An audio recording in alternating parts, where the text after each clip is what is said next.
त्यांना इंजिनियर, सुंदर, शहरात राहणारा, पुण्यात नोकरी करणारा इंजिनियर मुलगा पाहिजे। त्यांनी ही माहिती लक्ष देऊन ऐका। मुलाचं नाव आहे राहुल विष्णू गोरडे। 26 ऑक्टोबर 1995 चा जन्म आहे।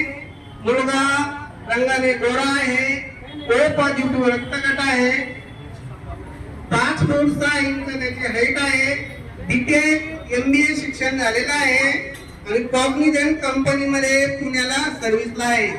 सध्या मुलाला 11 लाखाचा पॅकेज आहे आणि त्यांना नोकरी करणारी मुलगी असेल, इंजिनियर असेल तर अतिउत्तम। जरी इंजिनियर नसेल, MBA MCA जरी जॉबला नसेल पण जॉब करण्याची तिची तयारी असावी।